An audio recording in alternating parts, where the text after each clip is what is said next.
Hello Earth Signs, hello Gemini, Libra, and Aquarius. Welcome dito sa aking channel. Kapalaran 888, welcome guys. Alamin natin kung anong messages, vibration, gabay, energy para sa inyong lahat. Air Signs, Gemini, Libra, and Aquarius. Ano ba ang messages na pwedeng makuha nyo, makaresonate kayo? Okay. Mayroon ka ng 2 cards. Hanapin natin yung last card mo dito. Pasensya na guys sa ingay ha. Okay, so number 2, number 18, number 24. Okay, so ang unang baraha dito is main, female, 18, child, and 24. So, mag-iingat tayo kung ikaw ay nanay, kung ikaw ay single, kung ikaw ay bata pa, kasi posibleng may mga disappointments kayo na posibleng maranasan sa araw na ito. Okay? If ever ikaw ay nasa ganitong sitwasyon na main female kasi siya, ang ibig sabihin nito guys is medyo may edad ka na. Like nasa 30 plus, 40 plus, 50 plus, single, babae ka man or lalaki. And ang nararamdaman mo sa araw na ito is parang gusto mong ibalik yung nakaraan. Ibalik mo yung panahon na bata ka pa. Hindi yung nasa ganitong sitwasyon na symbolizes lang ng childhood, 'di ba? Inner child. So, parang marami kang pinangarap nung bata ka pa na hindi mo natupad. Lalo na dito sa main female na to, na medyo may edad na siya. Parang nararamdaman mo sa araw na ito na yung pangarap mo ay parang ninakaw sa'yo. Parang gano'n. Yung parang disappointed ka kasi bigla ka nalang dumating sa point na ganyang edad na hindi mo naranasan kung ano yung gusto mong maranasan. Lalo na nung bata ka pa. So, ang iba sa inyo dito, yun, feeling nyo, if ever man na may asawa kayo ngayon, may anak, siguro may mga iba sa inyo na nagsisisi. Okay? Comment down below if yun nagsisisi ka. Pero yung iba dito, parang sinasabi ng baraha na, yun, regrets. Regrets ang nakikita natin dito. Na feeling mo, ninakaw sa'yo yung youth mo. Feeling mo, nagkaedad ka na lang, pero hindi mo nakuha kung ano yung gusto mo. Comment down below, guys. Pero may message din ito sa mga medyo bata pa, na para maiwasan yung regrets pagdating ng panahon, kasi regrets to kailangan mong gawin kung ano yung gusto mong gawin ngayon. Diba? Habang malakas ka pa, habang may oras ka pa, habang may energy ka pa, gawin mo kung ano yung gusto mong gawin sa buhay. Okay? Tingnan mo to. Sinasabi ng barahan na marami kang options. Marami kang pwedeng pagpilian. Hindi mo dapat nilalagay ang sarili mo sa restrictions. Positive vibration, wag mo daw aalisin sa sarili mo yung pagiging masaya. Yung parang yung bata ka pa, di ba? Sinasabi ng barahan na may choice ka daw, Air Signs, Gemini, Libra, and Aquarius, na maging masaya or maging malungkot. Depende yun sa mindset mo. Kasi kung halimbawa, ang dami-dami mong pinagdadaanan sa ngayon, financial man or emotional, and kung nagsiself-pity ka na iniisip mo na ako na ata yung pinaka mahirap dito sa mundo, nagkakamali ka doon. Kasi may mga taong sobrang hirap na pinagdadaanan kaysa sa'yo, na masaya sila sa harap ng ibang tao. Na masaya sila kasi tinatanggap nila kung ano yung paghihirap na meron sila.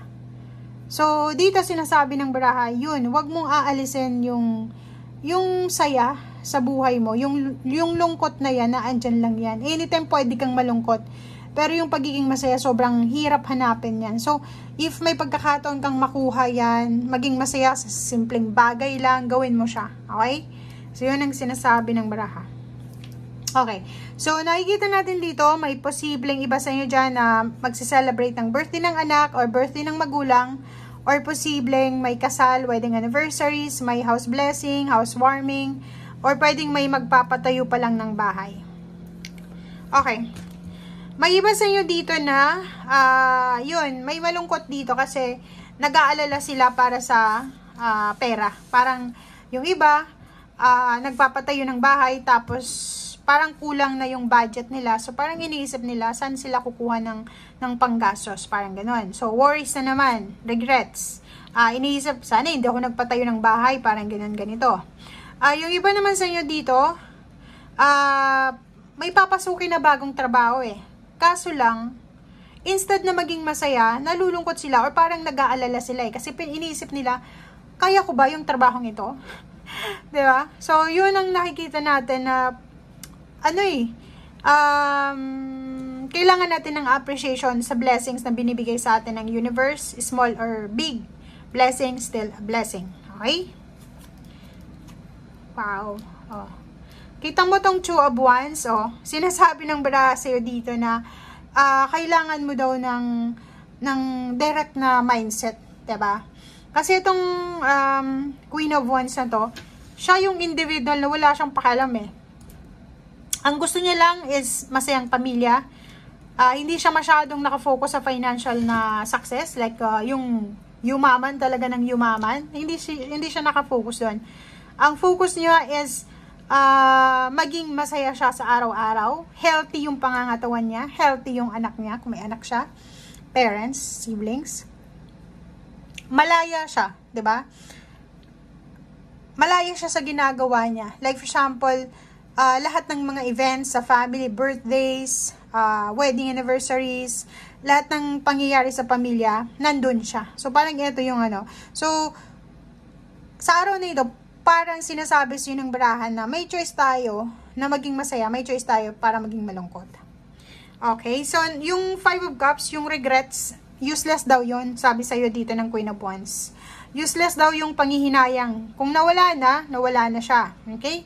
Maliban lang yan sa pamilya natin na nawala na nandun na sa ikalawang buhay.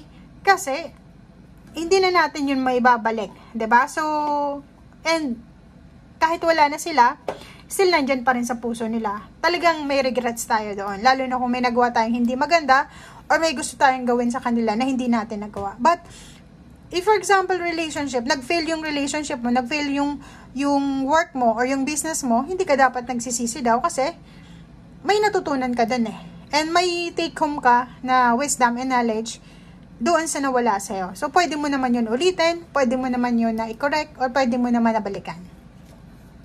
Okay, diba? Six of Wands, sinasabi ng baraha sa'yo dito, na once na naging straightforward ka sa kung ano talaga yung gusto mo sa buhay, like ang gusto mo is maging masaya lang, maging stable yung family, makaraos ng mga pang-araw-araw sa buhay, hindi yung sobrang yaman, hindi yung sobrang galing, sobrang talino, or sobrang famous, talagang makukuha mo yung contentment. Etong Six of Wands na to is contentment yan eh, diba? Hindi yan yung sinasabing magkakamal ka ng limpak-limpak na salapi. Hindi. Yung kahit meron ka man or wala, kontento ka sa kung anong meron sa'yo. And yan yung magiging parang foundation ng mga tao sa paligid mo na hahangaan ka nila, papalakpakan ka nila.